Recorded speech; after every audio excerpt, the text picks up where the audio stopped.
ಎಲ್ಲ ಚೆನ್ನಾಗಿ ಇಟ್ಕೊಳ್ಳಿ. ಆದರೆ ಭಗವಂತನ ಕೃಪೆ ಯಾರಿಗಾಗುತ್ತೆ? ತುಕಾರಾಮ್ಜಿ ಅಂಥವ್ರಿಗಾಗುತ್ತೆ.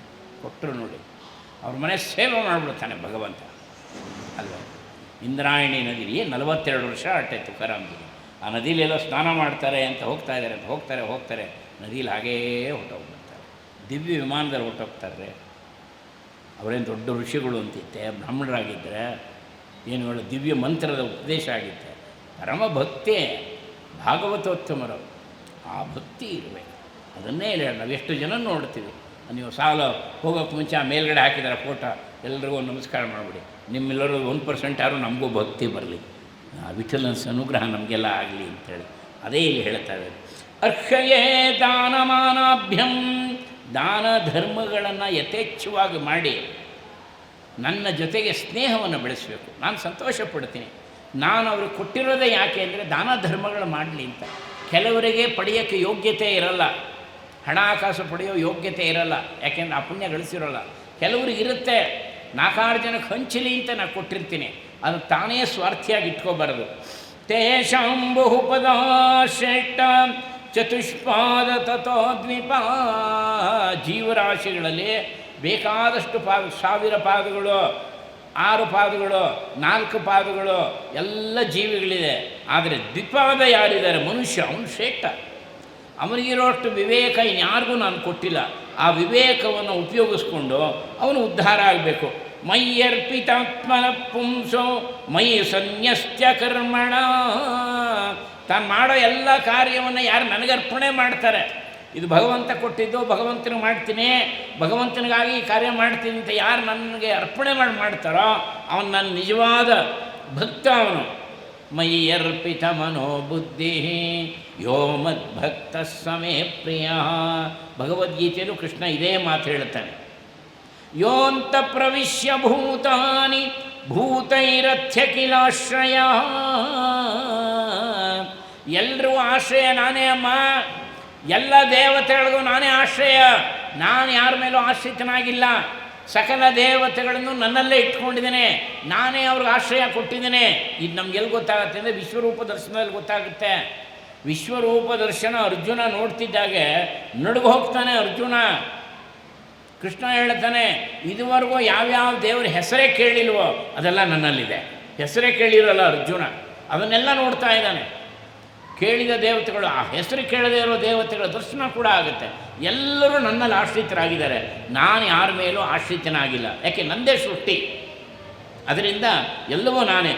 ತಂ ತಂ ಯಂ ಯಮರ್ಥಪಾದಾದತ್ತೆ ದುಃಖೇನ ಸುಖಹೇತವೇ ತಂ ತಂ ಧುನೋತಿ ಭಗವಾನ್ ಪುಮಾಂಶೋಚಿತಿ ಯತ್ಕೃತೆ.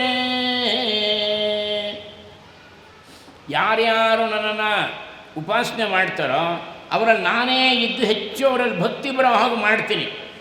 ಅವರವರ ಮಟ್ಟಕ್ಕೆ ಯೇ ಯಥಾ ಮಾಂ ಪ್ರಪದ್ಯಂತೆ ತಾಂ ತಥೈವ ಭಜಾಮ್ಯಹಂ. ಭಗವದ್ಗೀತೆ ಶ್ಲೋಕ ಅದು, 4ನೇ ಅಧ್ಯಾಯದ 11ನೇ ಶ್ಲೋಕ. ಅವರು ಯಾವ ಮಟ್ಟದಲ್ಲಿ ಎಷ್ಟು ಭಕ್ತಿಯಿಂದ ಶ್ರದ್ಧೆಯಿಂದ ನನ್ನನ್ನು ಉಪಾಸನೆ ಮಾಡ್ತಾರೋ, ಭಜಿಸ್ತಾರೋ, ನಾನು ಅವರನ್ನು ಭಜಿಸ್ತೀನಿ ಅದೇ ರೀತಿ. ನೋಡಿ, ನಾವು ಯಾವ ಮಟ್ಟದಲ್ಲಿ ಭಗವಂತನ ಭಜಿಸ್ತೀವೋ ಅದೇ ಮಟ್ಟದಲ್ಲಿ ಭಗವಂತ ನಮ್ಮ ಕಡೆ ತಿರುಗ್ತಾನಂತೆ, ನಮ್ಮನ್ನು ಭಜಿಸ್ತಾನಂತೆ. ಇನ್ನೊಂದು ಸಾಲ ಹೇಳ್ಕೊಡ್ತೀನಿ, ಎಲ್ಲ ಗಟ್ಟಿಯಾಗಿ ಹೇಳಿ. ಪಾಂಡುರಂಗ ವಿಠಲೇ ಹರಿನಾರಾಯಣ ಪಾಂಡುರಂಗ ಪಾಂಡುರಂಗ ವಿಠಲೇ ಹರಿನಾರಾಯಣ ಪುರಂದರ ವಿಠಲೇ ಹರಿನಾರಾಯಣ ಹರಿನಾರಾಯಣ ಭಜ ನಾರಾಯಣ ಹರಿನಾರಾಯಣ ಭಜ ನಾರಾಯಣ ಹರಿನಾರಾಯಣ ಭಜ ನಾರಾಯಣ ಹರಿನಾರಾಯಣ ವಿಠಲ ವಿಠಲ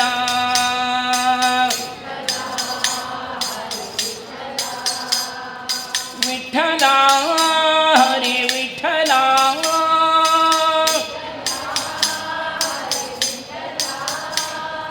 ವಿಠಲ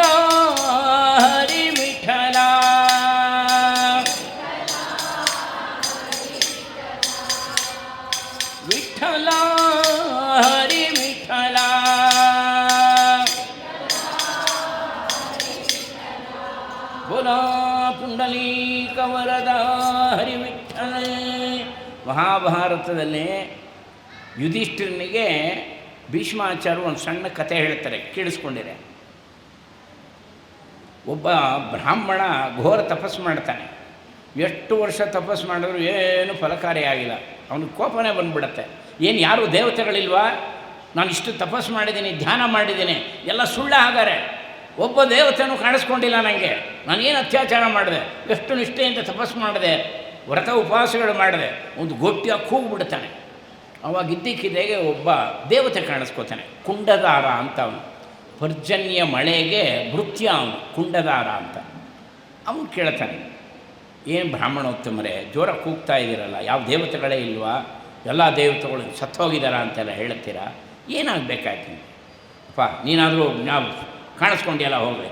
ಎಷ್ಟು ವರ್ಷದಿಂದ ತಪಸ್ಸು ಮಾಡ್ತಾ ಇದ್ದೀನಿ, ನನ್ನದೊಂದು ಅಪೇಕ್ಷೆ ಇತ್ತು, ಅದು ಪೂರ್ಣ ಆಗಬೇಕು. ಏನು ನಿಮ್ಮದು ಅಪೇಕ್ಷೆ? ಏನಿಲ್ಲ, ನಂಗೆ ಚೆನ್ನಾಗಿ ಹಣ ಬೇಕು ಅಷ್ಟೇ, ಚೆನ್ನಾಗಿ ದುಡ್ಡು ಬೇಕು. ಎಲ್ಲ ಕಡೆ ನೋಡ್ತಾ ಇದ್ದೀನಿ, ದುಡ್ಡಿದ್ದೊಂದು ದೊಡ್ಡಪ್ಪ, ದುಡ್ಡೇ ಮೆರಿತಾ ಇದೆ ಇವಾಗ ಜಗತ್ತಿನಲ್ಲಿ. ನಂಗೆ ಚೆನ್ನಾಗಿ ದುಡ್ಡು ಬೇಕಷ್ಟೇ. ಹಾಗಾದ್ರೆ ನೀವು ತಪಸ್ಸು ಮಾಡ್ತಾಯಿರಿ, ಕಾಲಕ್ರಮೇಣ ನಿಮ್ಗೆ ಲಭ್ಯ ಆಗುತ್ತೆ ಅಂಥೇಳಿ ಅವನು ಅದೃಶ್ಯ ಆಗ್ಬಿಡ್ತಾನೆ ದೇವತೆ. ಹೀಗೆ ತಪಸ್ಸು ಮಾಡ್ತಿರ್ತಾನೆ.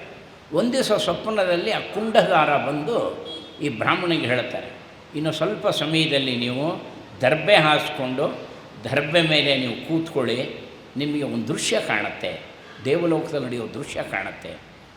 ಇವನು ಆಚಮನ ಮಾಡಿಬಿಟ್ಟು ದರ್ಬೆ ಹಾಸ್ಕೊಂಡು ಈ ಬ್ರಾಹ್ಮಣ ಒಳ್ಳೆ ಋಷಿ ಕೂತ್ಕೋತಾನೆ. ಇವನಿಗೊಂದು ದೃಶ್ಯ ಕಾಣುತ್ತೆ ದೇವಲೋಕದಲ್ಲಿ. ದೇವಲೋಕದಲ್ಲಿ ಏನು ಅಂದರೆ ಎಲ್ಲ ದೇವತೆಗಳು ಯಾರ್ಯಾರು ಏನೇನು ಕೇಳ್ತಿರೋ ಅದನ್ನೆಲ್ಲ ಕೊಡ್ತಾ ಇದ್ದಾರೆ. ಕೆಲವು ಉಪದೇವತೆಗಳು ನೋಡಿ, ಇವನು ಅದು ಕೇಳ್ದ, ಸಂತಾನ ಕೇಳ್ದ, ಅವನು ಕೊಟ್ಬಿಡಿ. ಇವನು ಹಣ ಕೇಳ್ದ, ಅವನು ಕೊಟ್ಬಿಡಿ. ಅವನಿಗೆ ಆರೋಗ್ಯ ಕೇಳ್ದ, ಧನವಂತರಿ ಅವನಿಗೆ ಆರೋಗ್ಯ ಕೊಟ್ಟ, ಇದೆಲ್ಲ ಕೊಡ್ತಾ ಇದ್ದಾರೆ. ಆಗ ಈ ಕುಂಡದಾರನಿಗೆ ದೇವತೆಗಳು ಕೇಳ್ತಾರೆ, ಏನಪ್ಪ ನೀನು ಯಾರೋ ಬ್ರಾಹ್ಮಣನ ವಿಷಯ ಹೇಳಿದೆಯಲ್ಲ, ಅವನಿಗೆ ಚೆನ್ನಾಗಿ ಹಣ ಬೇಕು ಅಂತ, ಎಷ್ಟು ಬೇಕಂತೆ ಕೊಟ್ಬಿಡು ಅಂತ. ಆಗ ಕುಂಡದಾರ ಹೇಳ್ತಾನೆ, ಬೇಡ ಬೇಡ, ಅವನಿಗೆ ಹಣ ಕೊಡೋದು ಬೇಡ, ಅವನಿನ್ನೂ ತಪಸ್ಸು ಚೆನ್ನಾಗಿ ಮಾಡಲಿ, ಹಣ ಕೊಡೋದು ಬೇಡ ಅವನಿಗೆ, ಇನ್ನೂ ಸ್ವಲ್ಪ ಚೆನ್ನಾಗಿ ತಪಸ್ಸು ಫಲಕರಿ ಆಗೋ ಹಾಗೆ ಅವನಿಗೆ ಆಶೀರ್ವಾದ ಮಾಡಿ ಅಂದ್ಬಿಡ್ತಾನೆ. ಇಲ್ಲಪ್ಪ ಅವನು ಏನು ಕೇಳ್ತಾನೆ ಕೊಟ್ಬಿಡು, ಮುಗಿದೋಗುತ್ತಲ್ಲಿಗೆ, ನೀ ಯಾಕಿನ್ನು ಮುಂದುವರಿಸ್ತೀಯ? ಇಲ್ಲ ಅವನಿಗೆ ಒಳ್ಳೆ ತಪಸ್ಸಿದ್ಧಿ ಆಗೋ ಹಾಗೆ ಅನುಗ್ರಹ ಮಾಡಿ ಅಂತ ಈ ಕುಂಡದಾರ ಹೇಳ್ಬಿಡ್ತಾನೆ. ಇದು ಕಾಣಿಸ್ತಾ ಇದೆ ಅವನಿಗೆ. ಸರಿ ಆಗಲಿ, ಅವನ ತಪಸ್ಸು ಯಶಸ್ವಿ ಆಗಲಿ ಅಂತ ಆಶೀರ್ವಾದ ಮಾಡಿ ಆ ದೇವತೆಗಳೆಲ್ಲ ಕಣ್ಮರೆ ಆಗೋಗ್ಬಿಡ್ತಾರೆ. ಇವನು ಹೊಟ್ಟೆ ಉರಿದೋಗುತ್ತೆ ಈ ಬ್ರಾಹ್ಮಣನಿಗೆ. ಎಂಥ ಒಳ್ಳೆ ಚಾನ್ಸ್ ಸಿಕ್ಕಿತ್ತು, ನನ್ನ ಪರವಾಗಿ ಹೋದವನು ಈ ಕುಂಡದಾರ. ಎಷ್ಟು ಬೇಕೋ ಹಣ ಅಂದರೆ ಕೊಡಿಸ್ಬಾರ್ದಾಗಿತ್ತಾ? ಇವನು ತಪಸ್ಸು ಮಾಡಿದ್ದೆ ಹಣಕ್ಕೋಸ್ಕರ ಅಲ್ವೇ? ಎಷ್ಟು ಬೇಕು ಅಂತ ಕೇಳಿದ್ರೆ ಅವ್ನಿಗೆ ಹಣ ಬೇಡ, ತಪಸ್ಸಿದ್ದೇ ಆಗೋ ಹಾಗೆ ಮಾಡಿ ಅಂತ ಇವನೇ ಏನೋ ಮಾಡಿಬಿಟ್ಟ. ಇನ್ಯಾವ ತಪಸ್ಸು, ಇನ್ನೆಷ್ಟು ಮಾಡಬೇಕು? ಕೋಪನೇ ಬಂದ್ಬಿಡುತ್ತೆ ಆ ಬ್ರಾಹ್ಮಣನಿಗೆ. ಇನ್ಮೇಲೆ ಯಾರನ್ನೂ ನಾನು ಉಪಾಸನೆ ಮಾಡಲ್ಲ ಅಂಥೇಳಿ ಒಂದಿಷ್ಟು ಬಟ್ಟೆ ತೊಗೊಂಡು ಕಾಡಿನ ಮಧ್ಯೆ ಹೊಟ್ಟೋಗ್ಬಿಡ್ತಾನೆ. ಅಲ್ಲಿ ಯಾವುದೋ ಒಂದು ಮರದ ಕೂತ್ಕೊಂಡು ತಪಸ್ಸು ಶುರು ಮಾಡಿಬಿಡ್ತಾನೆ. ತಪಸ್ಸು ಶುರು ಮಾಡ್ತಾ ಯಾವ ಮಟ್ಟಿಗೆ ಬಂದುಬಿಡುತ್ತೆ ಅಂದರೆ ಇವನಿಗೆ ಸಿದ್ಧಿ ಆಗಿಬಿಡುತ್ತೆ. ಇದು ಇವನಿಗೆ ಗೊತ್ತಿಲ್ಲ.